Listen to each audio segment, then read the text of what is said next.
4 household items that you can use as yoga props to support your yoga practice and prevent injury. And you don't need to spend any money. To find out those 4 household items, keep watching the video till the end. Namaste, my name is Aditi and welcome to HomeYogi. Today, I will be talking about yoga props and their role in an asana practice. I will also be addressing the popular debate, are you practicing authentic yoga if you're using props? Which are the common yoga props that you can purchase? And which household items you can use safely as a prop if you're on a budget? But before I begin, if you haven't already, please like, share, and subscribe our YouTube channel, HomeYogi. So let's get started. So the first prop, which is the most common prop that we're going to talk about, is a yoga mat. So, there are a lot of popular brands out there to choose from, but when you're choosing a yoga mat, the few things that you want to keep in mind are, number one, thickness. It depends from person to person. Some people like a really thin mat. Some people like, some cushion on the mat for their wrists, for their knees. So that is something that you want to always keep in mind. You want to keep in mind the material. I prefer the eco-friendly mats out there. Apart from that, you also want to make sure that you want to look at the grip and the durability. Wait till the end of the video to check out some of the alternatives for a yoga mat if you are on a budget.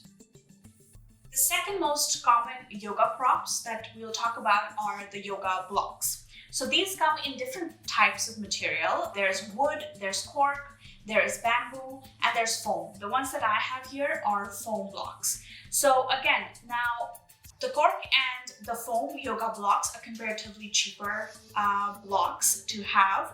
But what you want to keep in mind is, again, the grip and the thickness, of the blocks.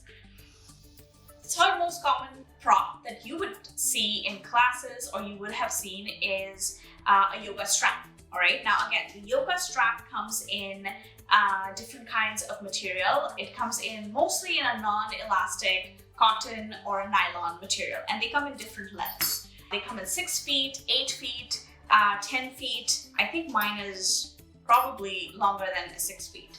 But these are really good to kind of help you with the alignment and flexibility. So that is something that you want to keep in mind. You want to make sure the grip, the material, and the length of your choice. The next prop that we will look at is a yoga blanket. This is also a very common and popular yoga prop to use. Now, these come in different materials. You have cotton, wool, recycled, which is mostly acrylic, polyester, and cotton. But as long as your blanket is of dense material, so as long as it's dense and it is comfortable, any kind of material can be used in your asana practice as a yoga blanket. So this is something that I use a lot, whether I am sitting on the mat, whether I am in shavasana. So this is really a common one for me in my asana practice.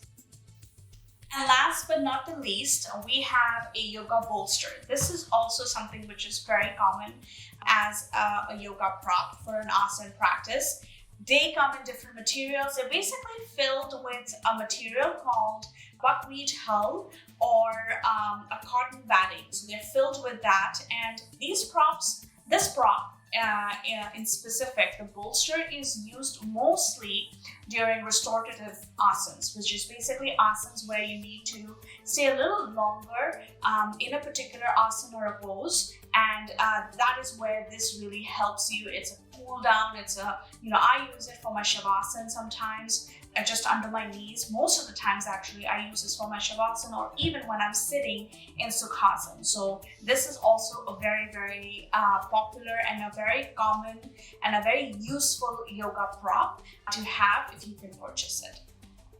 Now, let us address the popular debate, and there's quite the divide on the internet about, are you practicing authentic yoga asanas if you're using any of these or all of these props? all right? And the answer is yes, you are. You're not cheating. You are practicing, you're still practicing authentic yoga asana. Now, props are a very good tool for a number of reasons. Number one, if you are a beginner, if you've never done a yoga asana, these are very good tools for you to practice with so that you can slowly get into your practice, gain that flexibility, make sure your alignment is correct, make sure you don't injure yourself. So they give you support. That's what they are. They are props there to support you for your daily asana practice until maybe you reach a point where you no longer need to use it for every pose that you do. Second, if you are someone who already has an injury, these props, again, make sure that your alignment is good. Make sure that you don't push yourself too much. That support is not only there to help you with your injury, but it is also there so that you don't inadvertently push yourself even deeper into the pose and hamper yourself further if you are injured. So all in all, props are a great tool to have during your asana practice, whether you're a beginner or you're an advanced practitioner. They should be used in balance. Again, you don't want to be dependent on your pose.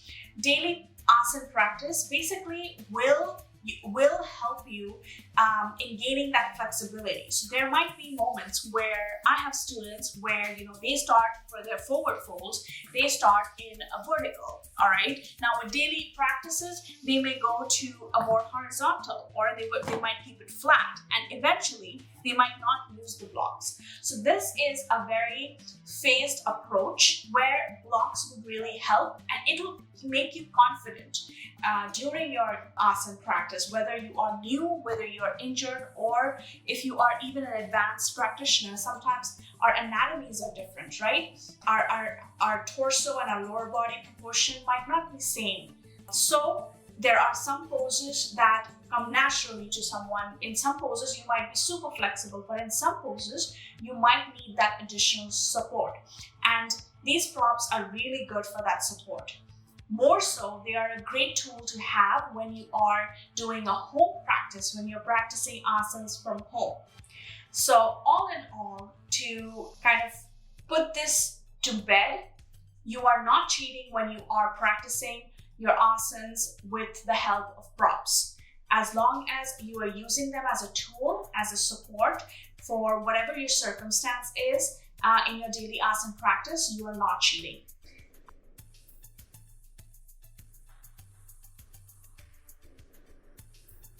Now, let us look into some of the alternatives to these yoga props, especially if you are on a budget. There might be a chance where you might not be able to buy any or all of the props. So what can you do to make sure you're still doing your asana practice and you have the support that you need?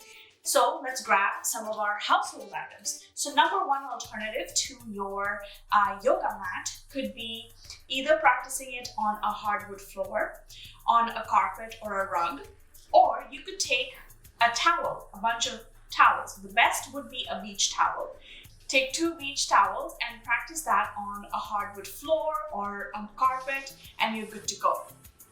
Second alternative to the blocks, right? If you don't have the kind of money to buy expensive cork blocks or foam blocks, you can use hardcover books, all right? You can use them as something that you can place on the mat for your stability to ground yourself, especially if you're in a lunge and you're having a hard time reaching your hands on the mat. These are really good alternatives. I mean, I'm sure a lot of people have hardcover books, so that is something that you can use during your asana practice safely. The thickness of the bit might vary, so maybe stack them together, but as long as they're hardcover, I think you should be okay. The second is the strap, right? For the strap, again, you could just use a towel. You could use a towel, or you could use like a long scarf that you have, wrap it around the ball of your foot, or however you are using the strap behind, and you can use it perfectly. So now let's talk about the bolster. I don't have a cushion here, but if you have pillows at home or if you have cushions on your couch, you can easily use them. Again, based on the thickness, you might either be able to stack them together to get that kind of support, and that is totally fine. Remember, the thickness of it should be, for the cushions, should be somewhere in the medium to the firm range, because you don't want something really soft, because that's not really going to give you that kind of support that maybe a bolster or a block might give. Some other alternatives to your yoga asana practice is this that I'm sitting on, a chair. I'm sitting on a folding chair, but if you have a dining chair, if you have an office chair, or if you have a study chair, you could use any chair as long as your feet are comfortably planted on the mat and your back is upright. You are good to go. There are a lot of yoga asanas that you could do sitting in a chair. There is also a video that we have shared that is more specific to yoga with sciatica, but those are 3 poses that you could do in a chair, yoga poses that anyone can do in a chair. And the last alternative that you can use is the wall right behind me. You can use this wall for most of your practice in terms of modifications. Again, I have done a few wall poses on my channel, and you can kind of get some references on which wall poses you could do at home. So I hope this makes sense. It is a trial and error when it comes to props. Some people love it, some people use it time and again, but I hope this really gives you a good guide of which prop works for you and which household item to use when you are on a budget and still want to continue with your yoga practice. I hope you found this video helpful. We will see you next week on the mat. Till then, stay safe and stay happy. Dhanyavad.